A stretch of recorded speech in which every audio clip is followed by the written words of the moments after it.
Well, I have had so many people tell me to just go out and do it. And so here I am just doing it.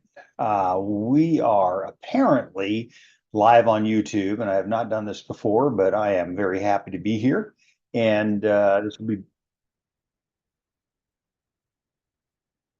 and there's a little bit of feedback. Anyway, I'm doing a quick little uh, uh, get together, less than 20 minutes now, on your thoughts on the new requirement by the California Association of Realtors.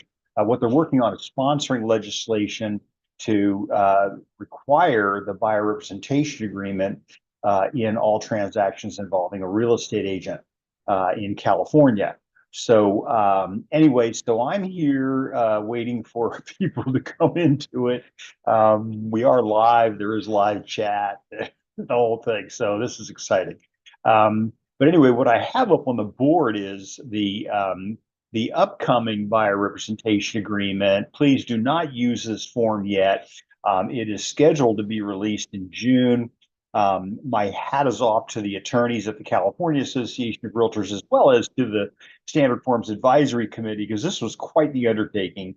And you can see from the format of it that there is going to be some grid pattern, much like what we see in the original purchase agreement that created such a flurry of activity. And so again, it was the efforts of the California Association of Realtors to put the form together previously, and so here we are going again. And quite frankly, I'm very excited about it. The grid pattern I think is good. One of the fears that came out of the grid pattern in the previous version was that people were afraid that real estate agents would not explain the the rest of the form, and it would stop at the end of the grid. And I do think we probably do have some of that out there, but I'm again not really that worried about it because I don't think that it's going to be instrumental to the balance of power in the world, as we say. That being said, I'm trying to get you a copy of the current buyer representation agreement. And okay, I found the new one. So here is the new one. And let's see, you should be able to see that. I'm going to try scrolling it a little bit for you there. I've got some input on this. Obviously, we're still a couple of months out from it potentially going live. But I think this is a great step. And one of the issues that I thought would come up today with our vast audience was, well, why? I don't want to use the buyer representation agreement. And I spoke on the floor of the board of directors about the subject, and I said, and I've been teaching this topic for decades. And I'm a DRE approved instructor on the buyer representation agreement until this one comes out, and then I'm going to have to update it. But for right now, I always ask the question, why don't you use one?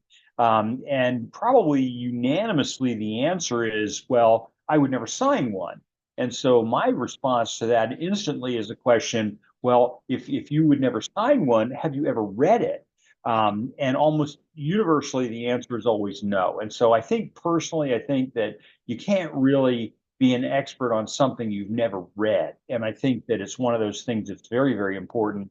And I think once we read the form and everybody, I know whole companies that require it as a matter of practice. And I've done some great webinars for some of these companies, and I can tell you that this is the way it's going to be. And so I am hoping that people will circle back and look at this again and realize that this is your friend. When people ask me, I get phone calls all the time about the Stitzer Burnett decision, the Missouri federal court holding.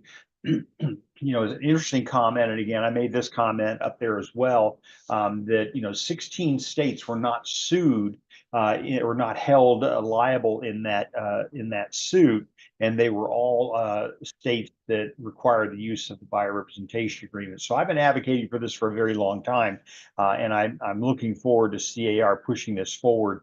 But this form itself is independent of the legislative mandate. Once the law passes, then there'll be some references to that in the next iteration of the form. So that would be in the December version of it. But as you can see by looking at it, it's a lot of really good stuff in there, and there's a buyer material issue form. It's going to be rewritten. It's going to get a new name on it. I think that's going to be more of a grid as well. I don't have that in front of me, but I am able to show you. Let me see. I need to see what you can see. Let me see. Yes, you're looking at the form.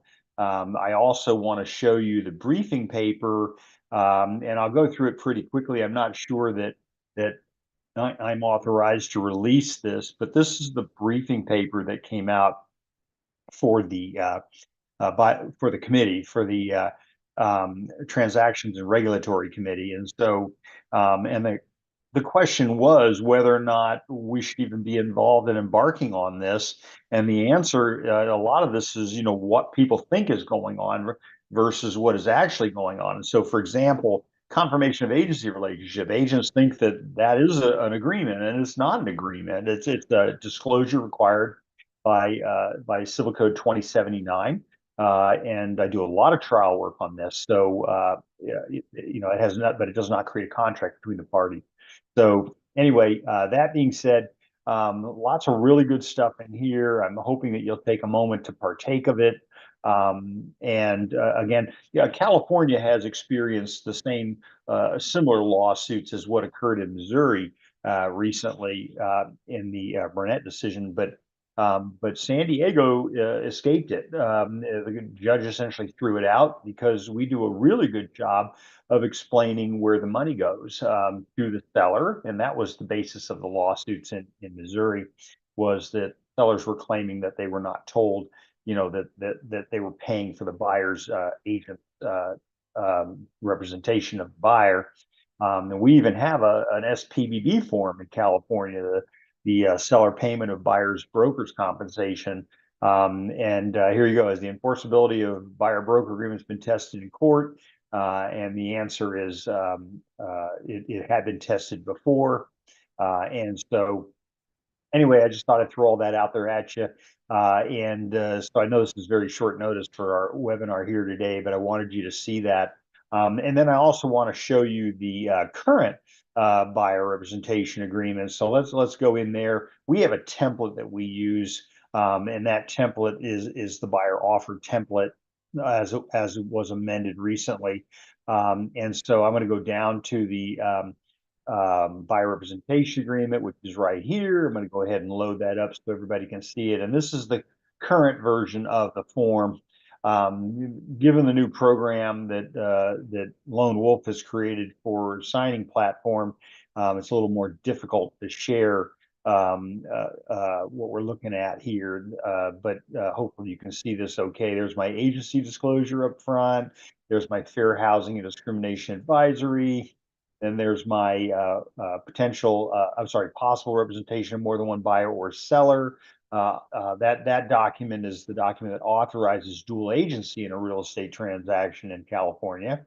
There's my wire fraud and electronic funds transfer advisory. And then finally, I get into my buyer representation and broker compensation agreement. So again, very different than the form that we were looking at earlier when we were looking at the, see if I can get up to the top on this one. This is the new potential form versus the form that we actually use right now. And I think if it helps anybody, the best thing that you can do is read paragraph number 4 of this agreement, because if you understand paragraph number 4, you realize you are not forcing anybody to do anything.